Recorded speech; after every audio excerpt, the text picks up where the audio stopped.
Krishna. Hare Krishna. So welcome to another edition of Bhagavatam Bites, and here we are in the holiest of holy places, 22nd Avenue, where it all began in 1966. So coming up on the 60th anniversary year, and this year will be the 60th anniversary of Srila Prabhupada's arrival in America, in the USA, Boston Harbor. So exciting. So, and we're here reading the Bhagavatam, which we were hearing this morning, is Kirtan. It is Kirtan. And if you're doing it together like we're doing now, it is Sankirtan.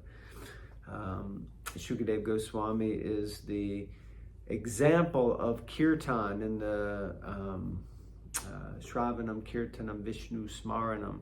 The examples, there's a personality that represents each one, and Shukadeva Goswami is the representative of Kirtan. So this is, as Prabhupada said, spoken Kirtan, or he said for himself, written Kirtan, like that. So we're reading. Canto 4, chapter 24, text 42. Om Namo Bhagavate Vasudevaya. Om Namo Bhagavate Vasudevaya. Om Namo Bhagavate Vasudevaya. Text 42. It's text 42. It's got a long purport. Last time we stopped right at the beginning of the purport. So we're just going to read the verse translation again, and then we'll jump right into the purport where we left off. All right. Verse is, My dear Lord, you are the topmost of all bestowers of all benediction, the oldest and supreme enjoyer amongst all enjoyers. You are the master of all the world's metaphysical philosophy, for you are the supreme cause of all causes, Lord Krishna. You are the greatest of all religious principles, the supreme mind, and you have a brain which is never checked by any condition. Therefore, I repeatedly offer my obeisances unto you. So now we're going to jump into the third paragraph, if you're following in the book, because we already read the previous two, that it was too long and he was tired and stuff. Oh, now he's just going a bit. Oh my goodness. All right. Third paragraph, Lord Krishna is also addressed herein as Asisam Isha. The great saintly personalities, sages and demigods are able to offer benedictions to ordinary living entities, but they in turn are benedicted by the Supreme Personality of Godhead. Without being benedicted by Krishna, one cannot offer benediction to anyone else. The word Manave, meaning unto the Supreme Manu, is also significant. The Supreme Manu in Vedic literature is Swayambhuva Manu, who is an incarnation of Krishna. All the Manus are empowered incarnations of Krishna, one Vantara avatar. There are 14 Manus in one day of Brahma, 420 in 1 month, 5,040 in 1 year, and 504,000 Manus in the lifetime of Brahma. Since all the Manus are directors of human society, ultimately Krishna is the supreme director of human society. In another sense, the word Manave indicates the perfection of all kinds of mantras. The mantra delivers the conditioned soul from his bondage. So simply by chanting the mantra Hare Krishna, Hare Krishna, Krishna Krishna, Hare Hare, Hare Rama, Rama Rama, Hare Hare, one can gain deliverance from any condition. Jai. Wow. Shoot. Such faith. Now what was I going to say? I was going to say that there's so many Manus, 504,000, which is just over 500,000, in the lifetime of Brahma. And I was thinking, somehow I was feeling sad to hear that, because I was thinking, like, in our lifetime, people that we've had to say goodbye to, and we'll end up saying goodbye to either because we leave before them, they leave before us, or just your paths just go in different directions, and then you remember, oh, that person I used to go to school with or work with, or what, you know, or even family members, no longer in touch. So somehow it's feeling like that. So he must get to know all these manus from beginning to end, and then they go, and then another one comes. That's a lot of heart interaction. That's an interesting perspective. Yeah, there's a lot of comings and goings in the lifetime of Lord Brahma, and for him it's just one lifetime. Okay, carrying on, next paragraph. There's quite a few paragraphs. Karanamatmane, everything has a cause. The theory of chance is repudiated in this verse. Repudiated. Because everything has its cause. There is no question of chance. Because so-called philosophers and scientists are unable to find the real cause, they foolishly say that everything happens by chance. In Brahma Samhita, Krishna is described as the cause of all causes. Therefore, he is addressed here as Karanatmane. His very personality is the original cause of everything, the root of everything, and the seed of everything, as described in the Vedanta Sutra 112, Janmadyasya Yataha. The absolute truth is the supreme cause of all emanations. Yeah, Sarvakaranam Karanam is from Brahma Samhita. That, Krishna is the origin of everything. Everything emanates from him. He explains in the Bhagavad Gita, Aham sarvasya prabhavo mata sarvam pravartate. Iti matva bhajanti mam buddhabhava samam vitaha, that everything, all spiritual and material worlds are emanating from me. Then he says something I always really, really greatly appreciate. He says, the wise, those who know this perfectly, who understand this, they engage in my devotional service and worship me with all of their hearts. So it's very powerful. So here we see that I like this, that the theory of chance is, now of course the word repudiated, I would have thought it just is refuted, but let's look up repudiated. Reject or deny, refuse to accept, deny the truth or validity of, repudiate. Interesting. So, not only do you learn philosophical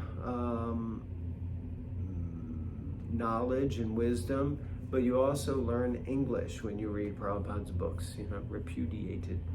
So it's nice, this whole idea of chance. And a lot of people think, oh, it all has happened by chance. But when you look, it's all so systematic that how can it be by chance that the earth is covered with, three quarters of the world is covered by water, in salt oceans, which preserves it, then the sun evaporates it, the wind pulls those evaporation clouds over the mountains go higher and higher and higher, compresses the water, the moisture out of the air, it falls into the mountains, it freezes and snows there, it stores it there also, and then as the earth heats up, as the sun shines in the summers, then the snow melts and it pours down and runs across the land, watering everything and giving life and nourishment to all the plants, to humans, to every living entity.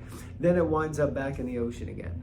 I mean, hello, that is not chaos, that is just complete system, functioning system, such an incredible system. So yeah, for me, it's like the whole chaos theory is like, I get it, as Prabhupada is saying here, because you can't figure out what the cause is, or you see that, well, this doesn't make sense, that doesn't make sense, why did this happen, why did that happen? Oh, it's just chaos.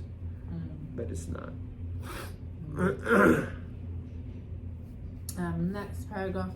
The word Sankhya Yogeshvaraya is also significant herein, for Krishna is described in Bhagavad Gita as Yogeshvara, the master of all mystic powers. Without possessing inconceivable mystic powers, one cannot be accepted as God.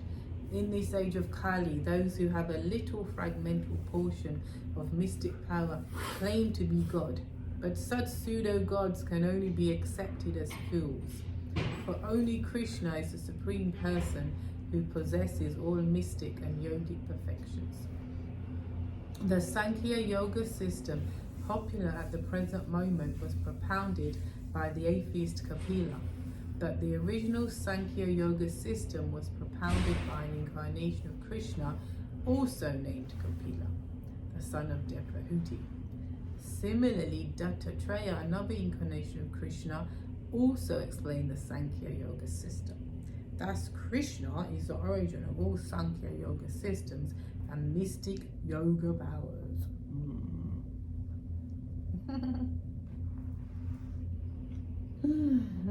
Yeah. Without inconceivable mystic powers, one cannot be accepted as God. In this age of Kali, those of a little fragmental portion of mystic power claim to be God, and Mr. Prabhupada can only be accepted as fools. I was going to say only fools accepted, because fools accept. Fools accept fools. Yeah, it's true. And I was thinking of like, okay, I better not name them.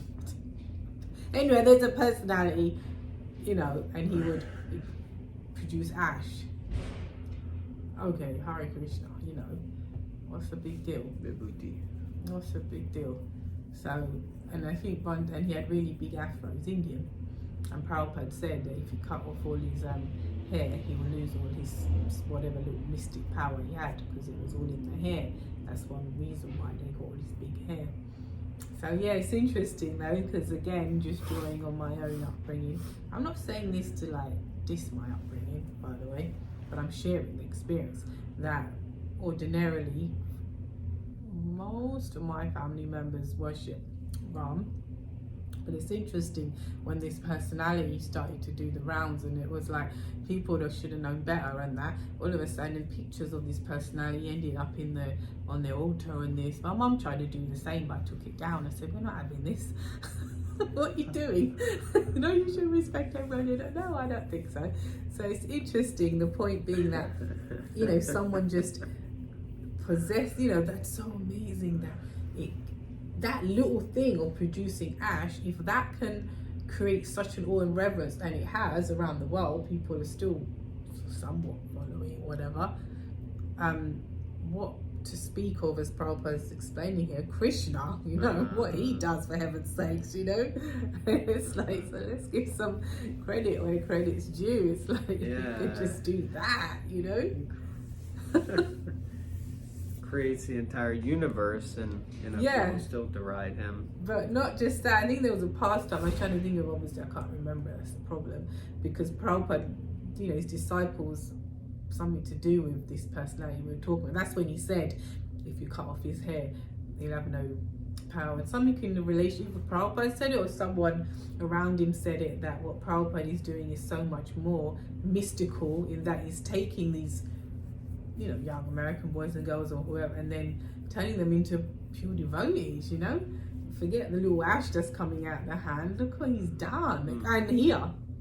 Started it here. Yeah. From here, and he started this greatness. So that's the mystic power we need to big up. Yeah, and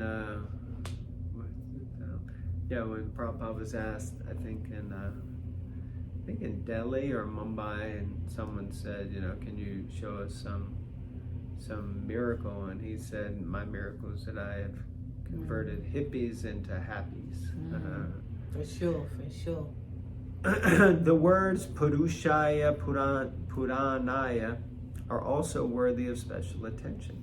In Brahma Samhita, Krishna is accepted as the Adi Purush, the original person or the original enjoyer.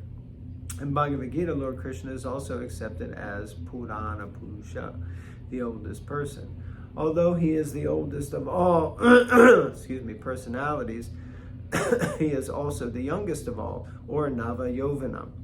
Another significant word is Dharmaya. Since Krishna is the original propounder of all kinds of religious principles, it is said, Dharmam tu sakshad bhagavat pranitam. That's from Bhagavatam 6.3.19. No one can introduce a new type of religion, for religion is already there, having been established by Lord Krishna. In the Bhagavad Gita, Krishna informs us of the original Dharma and asks us to give up all kinds of excuse me, religious principles.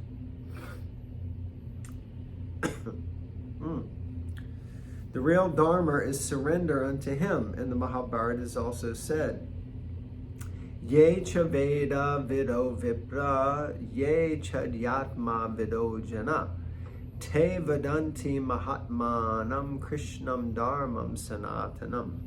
The purport is that one who has studied the Vedas perfectly, who is a perfect vipra, or knower of the Vedas, who knows what spiritual life actually is, speaks about Krishna, the Supreme Person, as one Sanatan Dharma. Lord Shiva therefore teaches us the principle of Sanatan Dharma. Okay, interesting. And my apologies for the cough attack. I'm right on the edge of having another one. Barely holding it together. So I like this, how Krishna can be the oldest and the youngest. That's, a powerful statement. And then he is the origin of all religion and dharma. So people may try to concoct some religion, this religion, that religion, but actually the original supreme religion is Krishna.